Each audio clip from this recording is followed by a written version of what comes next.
my view on Bitcoin is the reason to do it is because it represents freedom and sovereignty, truth, integrity, and hope for the world. And that being the case, it's going to outlast all of us.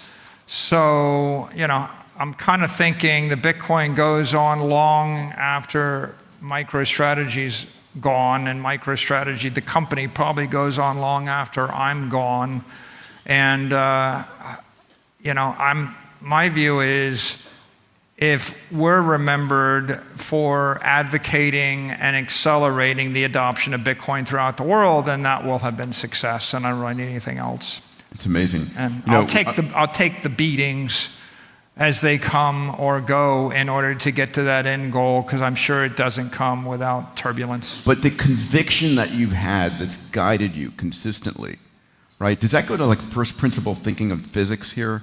Of like this is just not going to go down, this is going to go up, there's only going to be so many and so forth. And is that first principle thinking that led you to make this commitment in the face of everybody else questioning it? The whole essence of Bitcoin is about creating perfect money and the discovery of what we call digital scarcity as digital scarcity as a commodity basis for sound money. And another one of the tropes in the community is when money is abundant, everything else is scarce, and when money is scarce, everything else in the society is abundant. What's the logic behind that? If you go to Zimbabwe, or you go to Venezuela, or you go to any country going through hyperinflation, when they print the currency collapses. As the currency collapses, everyone in the economy doesn't want to take the currency anymore, and you get ripped back to Stone Age barter. Mm-hmm.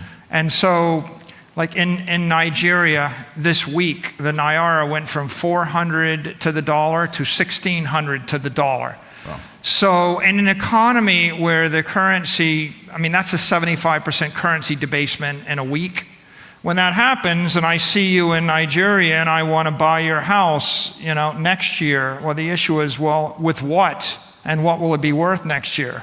You'll buy it today or you won't buy it at all. How do I sign a 12-month contract if the money's going to be worthless in 9 months? So there are no term contracts. How do I trade with you if you have to trade with someone else and the supply chain is 18 months long? If you just describe Bitcoin as digital property, a store of value, all of the popular criticisms go away, and everyone that hates Bitcoin would completely flip once they understood it isn't a currency. So people just ought to say it's a property, it's not a currency, and every one of those criticisms and weaknesses is no longer relevant. The second thing I say on store of value is, it's kind of silly to fight to be a digital currency, because there's $900 trillion of wealth in the world. 400 trillion of it wants to be store of value. Only 1 trillion wants to be a medium of exchange. Mm-hmm. Go to a wealthy person and ask them what percentage of their wealth is in their checking account. It's like 1%, maybe. No wealthy person is holding more than 1% in ready cash. So it's not even worth fighting for. You can fight the government to be a currency, but you're just fighting someone that's got guns and police force, etc. The store of value is the use case that matters. And another word for store of value is property. And the third word for store of value is capital. And if we just thought this is digital capital, now you get to profound idea, right? Which is there's capital in the economy. Where is it sitting? Well, it's sitting in buildings. We've monetized buildings.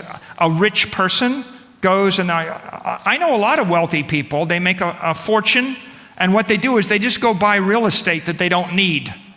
They buy apartments they don't need. Everybody can pick up the paper and they can see examples. People buy trophy assets, and they buy buildings, and they buy land. They don't need land banks. So real estate is a way to fight inflation or to preserve capital over the long term. Another way to do it is I invested in a company, or I attempt to pick the right stock, a Magnificent Seven stock. A third way to do it is with art. I mean, Velázquez in the 16th century travels from Spain to Italy. He wants to buy all the great art, and he's got the King of Spain's checkbook and an infinite budget, and he complains nobody will sell him the art because all the rich people in Italy are using it as a store of value so they can flee with their portable, scarce, desirable property when they have to leave town, or they're using it as an inflation hedge. And I kid you not, go read Will Durant's, history of the Renaissance, and he notes it's an inflation hedge and a store in value 500 years ago. So that's the way people think. Why is Bitcoin better? It's better because the problem with storing billions of dollars in a building is the building can't run and the building can't hide, and everybody knows a rich person owns the building and therefore we're going to tax them. I mean, I just give you a simple question. I'm going to give you $1 billion right now. I'm going to drop you in Africa. What building in Africa are you going to buy in what country and hold for 100 years? Yeah. Like there is, not to disparage Africa, there's not a single piece of real estate in a single country in Africa that any of you would be wise to purchase if you had to hold it 100 years. On the other hand, if you held $1 billion worth of Bitcoin in Africa, you'd probably still have the money 100 years from now. And if you lost it, it's because you lost it, not because it was taken from you. Everybody walks past the biggest tower in the city, and they look up and they say, there's a person with more money than me. And then they think, why don't we tax them?